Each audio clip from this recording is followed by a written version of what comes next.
It's Chance496 here with another video where I'm going to be talking about basically an update for the Marvel Legends newest Spider-Man wave that was shown at San Diego Comic-Con. So here you go. So basically we have official images of the wave, which give us a better look at the figures, as well as it does tell us a few new things about the figures. And then I will be talking about what I think the Build-A-Figure is going to be, and I'm pretty sure I'm right about the Build-A-Figure. It does seem to be pretty obvious, but let's go over it. First of all, Green Goblin, nothing new is shown here. It's just, he looked great, you know. The one on display looks great, and the official image looks great as well. Same thing with Jackal. Nothing new here, but the figure looks great, you know. Whether it's on display or in these official images, it just looks so cool and so unique. So very excited for both of those. Then we have Miss Marvel. This is something new. Miss Marvel is shown here with one regular arm, her right arm, and then one stretched arm, her left arm. While on display, though, she has both of her arms stretched. So she will come with at least one arm that can be just regular, and then there's probably a good chance that she'll come with another piece of her arm that will be able to make her completely regular, or have her both stretched out, which is quite neat. I am happy about that. And it does appear that it's this elbow area that can be removed and reattached. It's not the entire arm, so that's nice, and that is a new accessory that's been shown. We have the black suited Spider-Man, nothing new there. We have Spider-Man 2099. This is an issue I have with this. The one on display, if you watch my video, I said that, it had an interesting color design. It's just that the colors weren't done very nicely. They were all very flat, very matte colors. While the one on in the official images here has a really nice metallic red. And sorry, that was for another video I'm doing. Let's see here. Here we go. So as you can see, really disappointing. You can take a close look at the one in their preview image as well as the one on display there. As you can see, the one on display is a completely just matte, flat red, while the one in their preview images has a nice metallic red. With the metallic red, I think this figure could look quite nice. But since it's just all flat colors, I think it's going to be extremely boring. So that is very disappointing, and it really does suck to see what you're missing, basically. If they didn't show this image, then it would just be a kind of an okay Spider-Man. But to see this image with the really nice paint, it's like, we could have had a really nice figure there, but unfortunately we don't. Who knows? Maybe the final product will have this metallic paint, but I think it would be wise to trust the one that's on display rather than their preview images. And then lastly, we do have Spider-Man UK. Nothing new here. It's just, an official image of him. Now, to talk about the Build-A-Figure.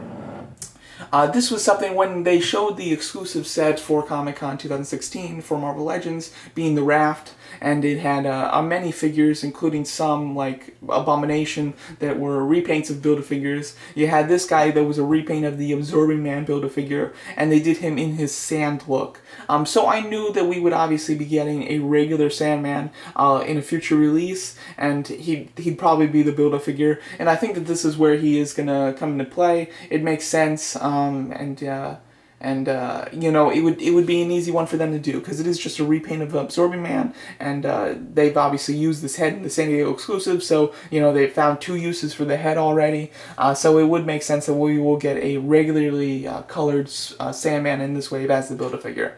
And how I feel about this, I'm pretty happy about it, assuming they do it right. I do like villains a lot for Spider-Man, so to get a classic one like this is definitely really nice and necessary. So I'm happy to get Sandman, but the Absorbing Man sculpt isn't a very big sculpt. It's about the size of the Wreckers, and the Wreckers were all released as regular figures in their lines.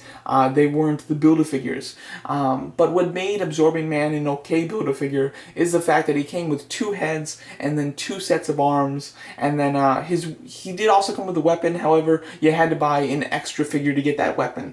But for just the basic 6 figures to buy with, you got the figure plus an extra set of arms and an extra head. So because of the accessories, it kind of rounded him out and kind of equaled him the mass of a Build-A-Figure or as a bigger Build-A-Figure, basically. I would always prefer just the larger Build-A-Figures. However, if they are going to do something like this, where they give us a slightly larger than normal character, and then give him a few accessories, then I'm okay with it. So assuming that they do that, I will be happy. You know, I don't know if they're going to do a second head sculpt, but I definitely think that it is necessary for them to do separate arms that have his arms like either being stretched out or being, you know, transformed by the sand into like a wrecking ball or a hammer or a sickle, something like that. Similar to what they're doing with the other character in this wave, Miss Marvel, where they have interchangeable arms for her to express her powers. Without being able to express her powers, she would be a pretty boring figure, but with those extra pieces, she can be actually a really interesting and cool figure. So assuming they do the same with him and don't just make him the boring just guy and actually express his powers of sand, then he could be a really cool Build-A-Figure. But if they don't do that, that will be disappointing. However, I do believe that they will do it. It makes logical sense for them to do that, to make it more interesting, considering he's not a very big Build-A-Figure anyway, and then that's what they did with Absorbing Man, so it would make sense they do it with Sandman. So there you go, that's my update on this Spider-Man San Diego Comic-Con wave with the official images of each character, and then what I think the Build-A-Figure is going to be, and I think that has to be the Build-A-Figure. I'd be very surprised if that's not the Build-A-Figure. If it isn't, probably in the next Spider-Man wave, it will be the Sandman Build-A-Figure. But we'll see. So there you go, that's my video giving you an update on the Spider-Man Marvel Legends wave. Thanks so much for watching, and let me know what you guys think of these images.